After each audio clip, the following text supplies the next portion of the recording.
कि गरीब व्यक्ति को ढूंढ करके सरकार की योजना के साथ जोड़ करके उसके चेहरे पर मुस्कान लाने का काम अगर कोई कर रहा है तो वो नरेंद्र मोदी लाल जी कर रहे हैं। भाई इनको मजबूत करना, देश की समस्याओं का समाधान किया। मैंने वो समय देखा है, भाइयों आप सब ने भी देखा है कि बस के अंदर अगर बैठते थे सीट के ऊपर ही लिखा होता था कि भाई अपने आजू बाजू अपनी सीट के नीचे ध्यानपूर्वक देख लें, कहीं कोई गोला तो नहीं रखा, कोई बम तो नहीं रखा। बस में अगर बैठते थे व्यक्ति के अंदर भय उत्पन्न हो जाता था और भाइयों वो सार्थक भी होता था। बस में बम फट जाता था, भाइयों ट्रेन में फट जाता था, भीड़ भाड़ वाले इलाके में फट जाता था, सरकार कुछ नहीं करती थी, देखती रहती थी। ये नरेंद्र मोदी की सरकार, आज आपको किसी बस के अंदर लिखा हुआ नहीं दिखाई देता कि आपके आजू बाजू आप अपनी सीट के नीचे ये देखें कि कोई बम कोई लावारी सामान तो नहीं पड़ा। आज व्यक्ति बिना भय के आज कहीं भी जा सकता है। ये अगर भय मुक्त करने का काम किया तो ये नरेंद्र मोदी और मनोहर लाल जी की सरकार ने किया है। क्योंकि हर रोज भाइयों कल से कार्यक्रम शुरू हो रहे हैं और जब से ये घोषणा हुई है, क्योंकि मैं कल भी कह रहा था विधायक जी ने, और विधायक जी ने जोश में आकर के, क्योंकि कार्यकर्ताओं का बड़ा जोश है। और मैं कल मेरे ख्याल से जो मेरा लास्ट कार्यक्रम हिसार के अंदर था तो मैं 5 घंटे लेट था, 5 घंटे। और जब मैंने पूछा कि बीच का 1-2 कार्यक्रम को स्थगित कर दो, हम डायरेक्ट सीधे कार्यक्रम में जाते हैं, तो मेरे को कहने लगे एक भी पॉइंट ऐसा नहीं है जिसके ऊपर 1000 से कम लोग ना हो और लोग मजबूती से खड़े हैं। भाइयों उत्साह ये देखने को कार्यकर्ताओं का मिल रहा था। और भाइयों ऐसी सरकार है, मैंने अपनी आंखों से देखा, आप लोगों ने देखा है कि भाइयों हेमराज के सर को धड़ से अलग कर दिया। सरकार मुख दर्शक देखती रही, कुछ नहीं कर पाई। हमारे सौरभ कालिया के शरीर के 28 टुकड़े कर दिए, सरकार मुख दर्शक देखती रही, कुछ नहीं कर पाई।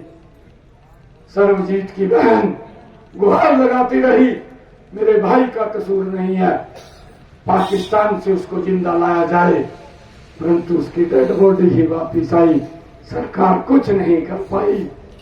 भाइयों मैंने वो समय देखा है कि हमारा अभिनंदन पाकिस्तान के अंदर जाता है, 2 घंटे के अंदर सुरक्षित भारत के अंदर वापिस आ जाता है। ये कमाल हमने देखा है। ऐसा सुरक्षित भारत, ऐसा मजबूत भारत, ये नरेंद्र मोदी मनोहर लाल जी के नेतृत्व में हम कल्पना कर सकते हैं। 2024 का हमारे सामने टारगेट है।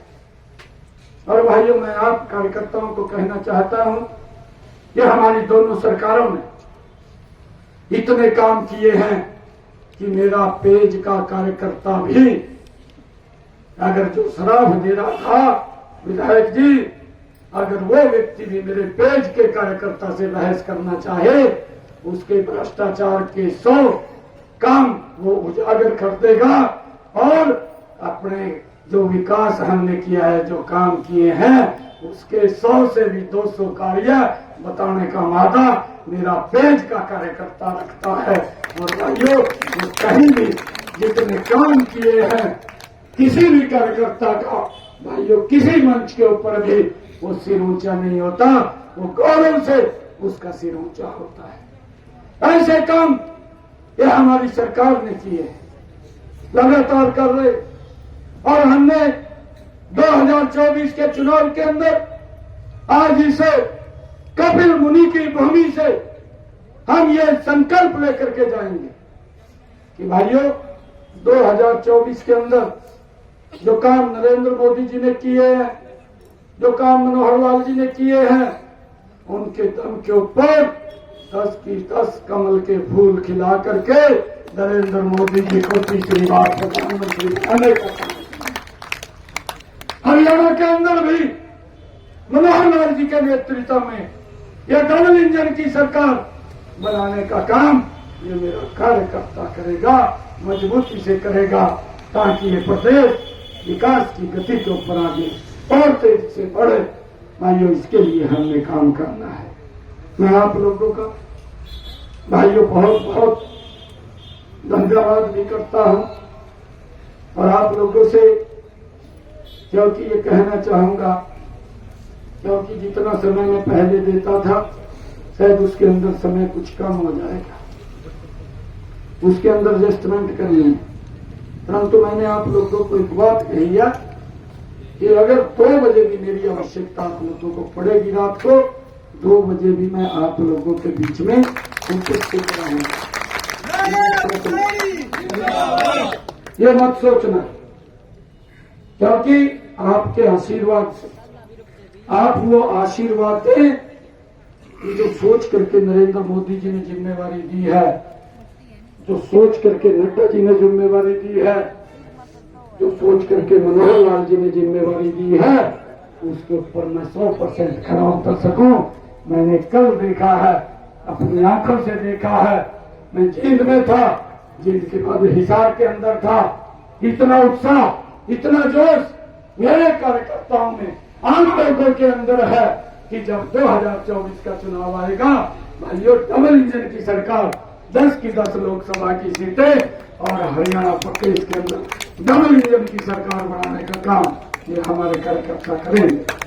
भाइयों, आप लोगों के सम्मान को मैं ये फिर आपको रिपीट कर रहा हूँ, आप लोगों के सम्मान को मैं कम नहीं होने दूंगा। आपके सम्मान को बढ़ाने के लिए लगातार काम करूंगा। आप सबका बहुत बहुत धन्यवाद। क्योंकि गले के अंदर बहुत ज्यादा दिक्कत हो रही है, कहीं न कहीं कोई न कोई मिठाई खिला देता है और मिठाई खानी भी पड़ती है। कल हमारे एक कार्यकर्ता ने धक्के में लड्डू फंसा दिया मुंह में, और फिर 2 मेरे विधायक जी खड़े थे, कहा जी आप बोलो, बोलूंगा कहा तो बोलना अच्छा बोल नहीं सकते, मैं भी बोल लूंगा। तो थोड़ी इस प्रकार की, क्योंकि अभी नागरिक अभिनंदन के कार्यक्रम चल रहे हैं और इसके बाद सारी अनुकूल होंगी और हम